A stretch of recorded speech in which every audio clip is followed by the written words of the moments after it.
Coming up on Spartan Sports Report, making waves in the Big Ten tournament, Michigan State hockey hosted its first postseason game in over a decade.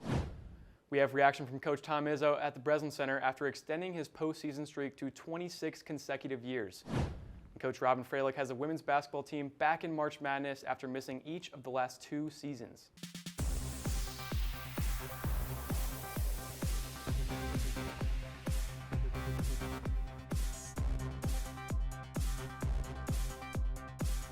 Welcome into another brand new episode of Spartan Sports Report. I'm Megan Sam. And I'm Jackson McIntyre. We have teams kicking off postseason play as well as opening their season in East Lansing. Let's start off on the ice with the men's hockey team. After 2 weeks off, the number 1 seed Michigan State hockey team was back at Munn Ice Arena to take on the red-hot Buckeyes in the Big Ten tournament semifinal game. Although both teams came out trying to set the tone in the first period, the defense for both squads remained steady, each killing off a penalty. Spartan's forecheck created great opportunities that eventually led to Daniel Russell's 11th goal of the season to open up the scoring at the start of the second period. The Spartans thought they had doubled their lead with a Jeremy Davidson goal, but it was quickly overturned for goaltender interference, and Michigan State would maintain a 1-goal lead going into the third. Ohio State came into the third period and quickly logged a goal, but just 13 seconds later, Nash Nienhuis silenced the Buckeyes with a goal of his own. The Buckeyes thought they tied the game just minutes later, but similarly to the Spartans, the goal was called off after review, this time for offsides, and the Spartans would walk away with a 2-1 victory. This would mark the Spartans' first postseason victory at home since 2008. Michigan State will face their rival and number 4 seed Michigan on Saturday for the Big Ten championship. The Michigan State baseball team had their home opener this past weekend as they hosted Evansville for a 3-game set. MSU looked to improve upon their early season record of 5-9 going into the weekend. Spartan ace Joseph Jerwell was on the mound Friday, and he was dazzling, going 7 1/3 innings with 8 strikeouts while only allowing 2 runs and 3 hits. The MSU offense came to play as well with 11 runs on the afternoon, highlighted by a towering 3-run homer from left fielder Nick Williams in the 4th inning.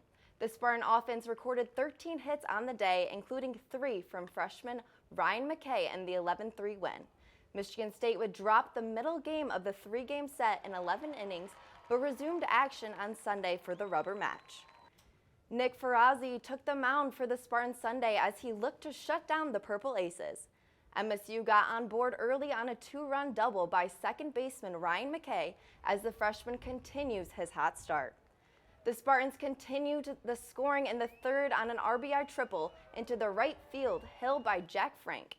The Purple Aces fight back with 5 runs between the 4th and 6th innings to take a 5-4 lead going into the bottom of the 8th.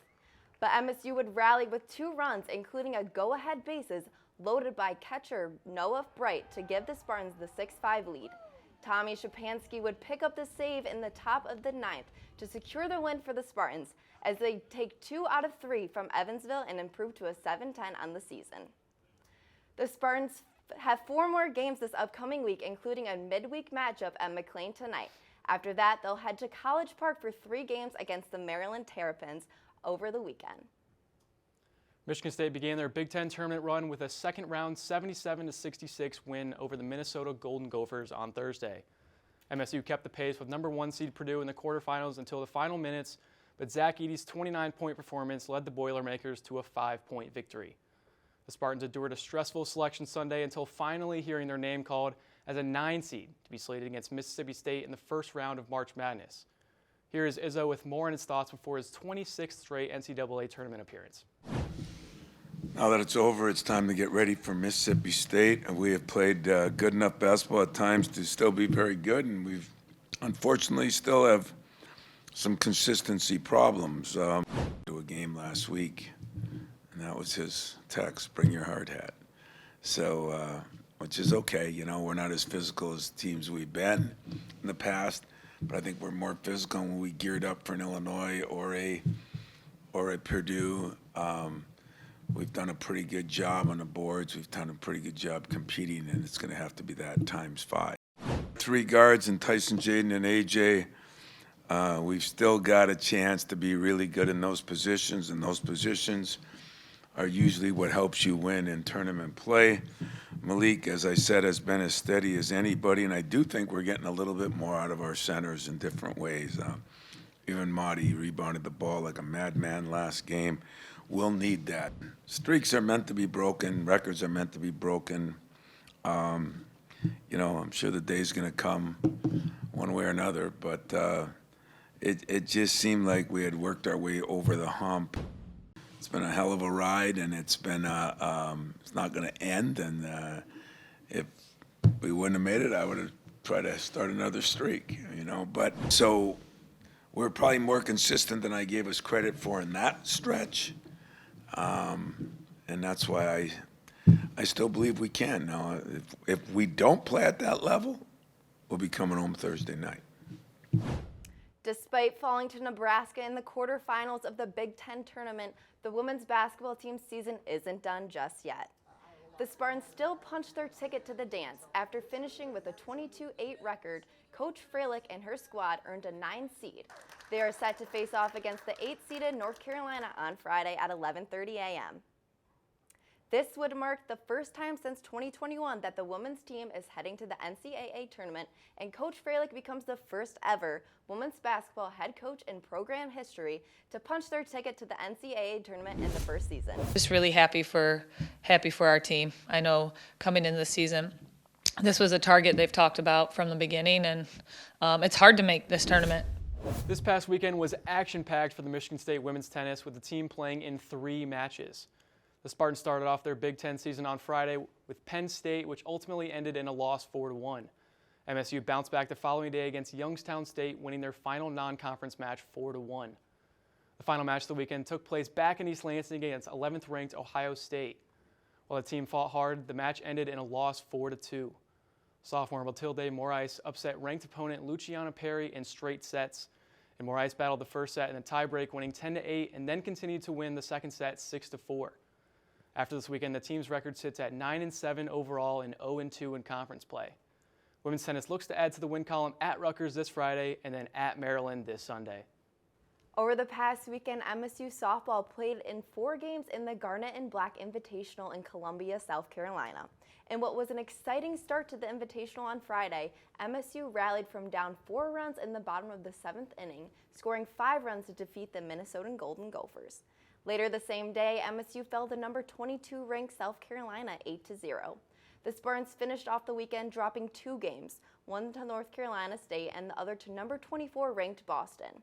The softball team will travel to South Bend, Indiana to take on Notre Dame on Tuesday. Michigan State football hosted its annual Pro Day on Wednesday, the first of Jonathan Smith's tenure as head coach. 10 players from last year's team looked to show off talents for NFL scouts ahead of April's draft. Former Spartan quarterback Rocky Lombardi made his return to East Lansing. Here he is throwing a pass to 6th-year tight end Jalen Franklin. Redshirt senior Trey Mosley looked to prove himself after missing the last 4 games of his college career, while running back Harold Joyner III led all Spartans in the broad jump and the vertical jump. Today is the first day of spring practice for the football team, and Jonathan Smith is excited to get his team on the field. Excited to get started tomorrow. Go tomorrow, 5 straight weeks. Feels like it a long time coming to get to working with these guys on the field. I know they're excited. We had a team meeting just finished up, that going over a couple of things, and it all begins tomorrow. And then we'll see what it looks like, man. We got some work to do. I'm excited to dive in it with these guys. These guys are excited to get on the field and compete, but also improve, hopefully, from practice 1 to practice 15. The team has 5 weeks of spring practice until the spring showcase on April 20th. Michigan State men's golf traveled to Georgia for the Johnny O Invitational on Monday and Tuesday. The Spartans finished the Invitational in 3rd place, led by Ashton McCullough with a team score of 843. McCullough scored a 62 on the second day, breaking the previous program record for 18 holes by 2 strokes and tying for the first overall in the tournament. The women's team traveled to South Carolina for the Briars Creek Invitational for a 2-day outing. They finished with a team score of under 4 par, taking home their first win of the season, led by co-medalists Katie Liu and Brooke Bierman. McCullough, Bierman, and Liu earned Big Ten Golfer of the Week honors for their performances. Throughout his time on the Michigan State wrestling team, Lane Malcheski has secured 103 career wins, 29 pins, and will be competing in his 5th NCAA tournament this weekend. Spartan Sports Report's Livia Kalinsky was able to sit down with Malcheski to talk about his time as a Spartan and how he feels walking into his final appearance for the Green and White. What accomplishment or accolade has meant the most to you? Over the years, honestly, I've been more of a team type of guy. So I know it's always fun getting individual accolades and stuff, and I'm very proud of myself for getting to the 100 career win mark and having a good amount of pins in my career. But I would say the most things I take pride in is just how our team has become over the years and how we've really left something back in the day when I first got here. We left a lot of bad things behind and focused on all the good things and changing the culture for a good way when I got here. So I would say probably my favorite thing throughout the time of being here is just getting our team ranked within the top 20 in the country and actually taking out a few top 15 and top 10 teams while I've been a part of the program. So it's been pretty cool. You've been a captain for multiple years in this team.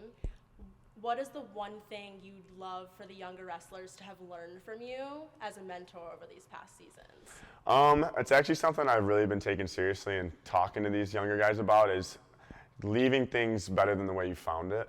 And I think that's a big way of how you continue to make your team incline and continue to go and get better and progress throughout the years, as if you're trying to constantly make your team better, right? And if you want to, if you find it or leave it better than the way you found it, obviously you're going to continue to get better and better as the years go by. So I just tell them, take it, leave it.